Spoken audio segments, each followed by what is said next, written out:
Sir నమస్కారం sir. Speaker sir, చాలా సంతోషం సార్, నాకు ఒక అవకాశం ఇచ్చినందుకు కృతజ్ఞత తెలియజేసుకుంటూ, గౌరవనీయులు మంత్రి గారు సీతక్క గారు దీని మీద మాట్లాడుతూ, దయచేసి నేను ఒకటే రిక్వెస్ట్ చేసిన మీ ద్వారా, మీ మీద మాట్లాడితే రాజకీయ కోణం ఆలోచించకండి, విమర్శగా భావించకండి, దయచేసి దాన్ని సూచనగా భావించుకొని సరిపడే విధంగా భావి తరానికి భవిష్యత్తు అందించే విధంగా చేయాలని చెప్పి మీ ద్వారా సభ్యులం కొడుతుంది. అధ్యక్ష సీతక్క గారు గౌరవ మంత్రి గారు మాట్లాడుతూ నెల్సన్ మండేలకు కోడి చేశారు, సంతోషం. అంబేద్కర్ గారు కోడి చేశారు, చాలా సంతోషం. ఈరోజు వారు చెప్తూ డైట్ ఛార్జెస్ గురించి చెప్పారు, కాస్మెటిక్ ఛార్జీలు పెంచమని చెప్పారు, హెయిర్ కటింగ్ ఛార్జెస్ కూడా పెంచామని చెప్పారు, సంతోషం. కిచెన్ ప్లాట్ఫారంలు ఫ్లోరింగ్ అన్నీ పెంచారు. కానీ ఆ మంత్రి గారు మేము ఆశపడ్డాం, 15 సార్లు ఎలకలు కొరికిన మా బిడ్డ భవానీ గిట్టు గురించి చెప్తే కావచ్చని మేము ఆశపడ్డాం. ఖమ్మం జిల్లాలో 25 రోజులు వెంటిలేటర్ మీద ఉండి ఆసిఫాబాద్లో మా బిడ్డ గిరిజన బిడ్డ శైలజ చనిపోయిన దాని గురించి చెప్తారు కావచ్చని భావించాను. నిమ్స్లో ఇంకా తమరి జిల్లా నిమ్స్లో ఇప్పటికి కూడా ట్రీట్మెంట్ తీసుకుంది, ఈరోజు ట్రీట్మెంట్ తీసుకున్న నీలావతి గురించి మాట్లాడతారని భావించాను అధ్యక్ష. కానీ దేని గురించి కూడా మాట్లాడే పరిస్థితి లేదు. ఈరోజు మార్నింగ్ పేపర్లో వచ్చింది, నిర్మల్లో సుమారు 60 మంది డయేరియాతో హాస్పిటల్ జాయిన్ అయ్యారు, దాని నుంచి మాట్లాడలేదు అధ్యక్ష. ఒకటి, బాబాసాహెబ్ అంబేద్కర్ గారు చెప్పారు, అందరికీ విద్యను అందియాలి, ఈ సమాజంలో అందరుడంగా బాగుపడాలి, సంఖ్యాపరంగా ఉన్న కమిటీ అందరుడంగా విద్యను అందియాలని చెప్పి బాబాసాహెబ్ అంబేద్కర్ చెప్పారు అధ్యక్ష. కానీ ఒకటి మాత్రం చెప్పావు అధ్యక్ష, ఈ బీసీలను కానీ ఎస్సీలను కానీ ఎస్టీలను కానీ మైనార్టీలను కానీ ఇప్పుడు పుట్టలే ఈ భూమి మీద. ఈ భూమి పుట్టినప్పటి నుంచి చూడంగా మేమందరం ఉన్నాం అధ్యక్ష, మేమందరం ఉన్నాం. కానీ 2014 తెలంగాణ రాష్ట్రం ఏర్పడక ముందు కూడా ఉన్నాం మేము. కానీ అధ్యక్ష మాకు విద్యను అందించిండ్రా, మాకు చదువు చెప్పించిండ్రా అధ్యక్ష.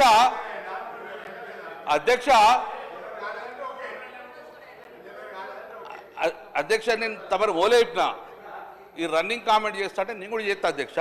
ఇంకా ఓలేపిన మాది విమర్శగా భావిస్తే మేము అట్లా మాట్లాడదు అధ్యక్ష, నేను అట్లా మాట్లాడలేనుగా నేను అధ్యక్ష. మేము ఇచ్చేది సూచనలు తీసుకోండి, వ్యవస్థను మార్చే ఉద్దేశం ఉండి మేము మా బిడ్డలను మా భవిష్యత్తుగా భావిస్తున్నాము, మీరు భారంగా భావిస్తున్నారా అదే చెప్దామని మేము అధ్యక్ష.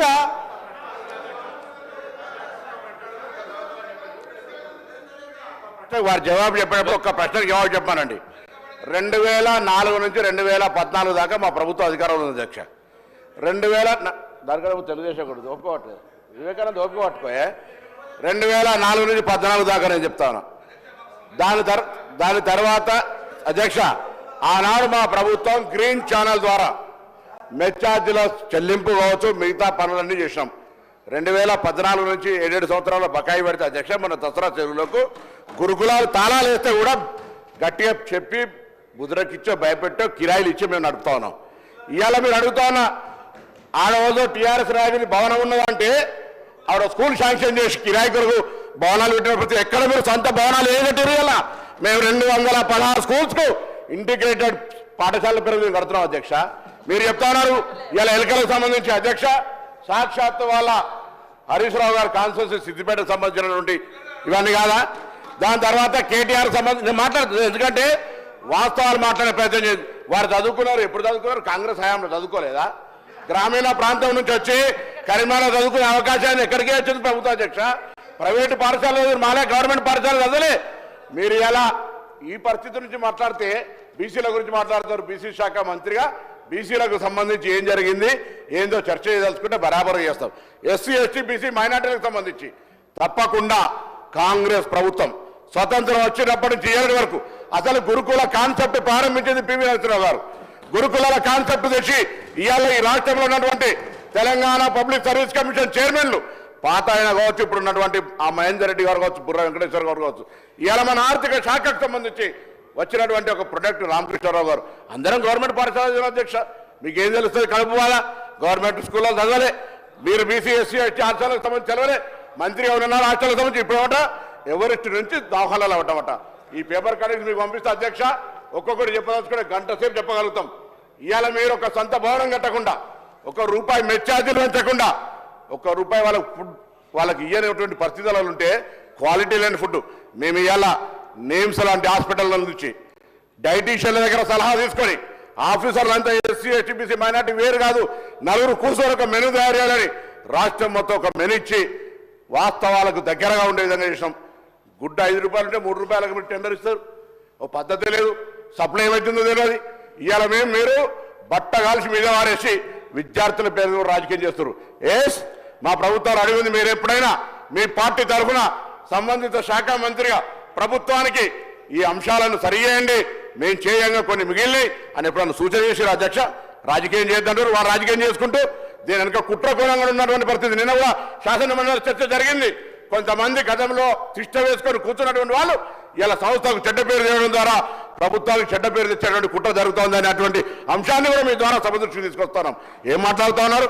రాజకీయం కాదనుకుంటేనే అసలు ఏం చదువుకునే అవకాశమే లేదు. గతంలో చదువుకు సంబంధించిన ఇన్ఫ్రాస్ట్రక్చర్ క్రియేషన్, చదువుకు సంబంధించినటువంటి విద్యా హక్కు చట్టం అనేక రకాలుగా ఈరోజు మేము దేశంలో 100 మంది సీఓలు ఉన్నారంటే ఆనాటి నెహ్రూ గారి ఆలోచనకు అనుగుణంగా ఇన్ని విద్యాలయాలు ఏర్పాటు చేస్తే మీరు ఏం చేశారు చెప్పండి? ఊరికనే మాటలు, ఒక వైస్ ఛాన్సలర్ లేదే, ఒక టీచర్ రిక్రూట్మెంట్ చేయలేకపోయారు, పెద్ద పెద్ద మాటలు మాట్లాడుతూ ఉన్నారు. ఇది పరిస్థితి. దయచేసి వాస్తవాలను మాట్లాడమండి, సద్విమర్శ చేయమనండి, ప్రభుత్వం సలహా చెప్పమని తీసుకుంటాం, కానీ రాజకీయంగా మాట్లాడితే ఎవరు చూస్తూ ఊరుకోమనే మాట మనం చేస్తాం. స్పీకర్ సార్, స్టార్ట్ అయ్యి 1 మినిట్ అయింది, 1 నిమిషం మాట్లాడినాం. నాకు అరగంటను 40 నిమిషాలు టైం ఇచ్చిండ్రు.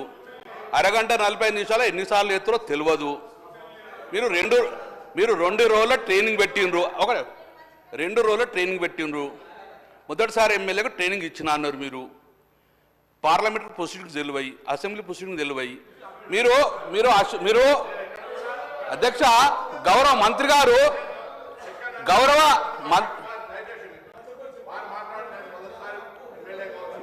నాకు సంస్కారం ఉంది నాకు. నేను ఎక్కడ కూడా అన్పార్లమెంట్, దయచేసి అసెంబ్లీ అఫేర్ మినిస్టర్ కూడా రిక్వెస్ట్ చేస్తాను, నేను ఎక్కడైనా పొరపాటు మాట్లాడి మీరు సభాధిపతి నిర్ణయం తీసుకోవచ్చు, నన్ను బయటకు కూడా పంపండి.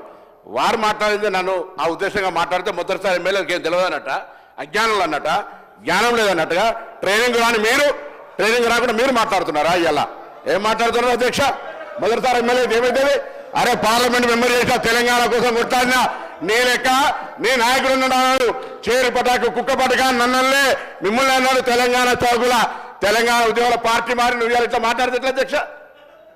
రాజధాని ఎన్నికనే అవుతుంది. నేను నా పార్టీ, నా కన్నతల్ల లాంటి పార్టీ కష్టాలు ఎవరు చెప్పినా పార్టీ మారలే. మీరు పార్టీ మారేసి నేను 3 సార్లు ఎలక్ట్ అయినా గొప్పడు ఎట్లా? ఏ పర్సనల్ ఇష్యూ నా గురించి మీరు పర్సనల్, నువ్వు కూడా మొదటిసారి అయినావు. ఆ మాట మాట్లాడడం తప్పు. మొదటిసారి ఎమ్మెల్యే అనేటువంటి మాట దయచేసి అధ్యక్ష అది వాపసు ఇవ్వాలి, రికార్డులో తొలగించారు. నేను మొదటిసారి ఎమ్మెల్యే అనేది మాత్రాన ఎక్కడైనా అన్పార్లమెంటరీ ఒక్క మాట పొరపాటు మాట్లాడితే నాకు ఏ శిక్ష వేసిన వాడుకుని దయచేసి ఇది మీరు నిర్ణయం చేసేది నేను కోరుతా ఉన్నా. నేను గౌరవ సభ్యులు కమలాకర్ గారికి తెలియదు కాదు అధ్యక్ష, మొదటిసారి అయినా 2 సార్లు అయినా 3వ సారి అయినా సభా సాంప్రదాయాలకు సంబంధించి గౌరవ సభ్యుడై రెండవది 2 రోజుల పాటు శిక్షణ పొందడం అనేది వారు రాలే అధ్యక్ష. శిక్షణ పొందడానికి 2 సార్లు 3 సార్లు 4 సార్లు ఎన్నికైన వాళ్ళు కూడా శిక్షణ పొందిన అధ్యక్ష. ఈరోజు రూల్స్కు సంబంధించి ప్రొసీజర్ సంబంధించి దయచేసి గౌరవ సభ్యులు సీనియర్ శాసనసభ్యులు వారు కూడా మొదటిసారి వచ్చినా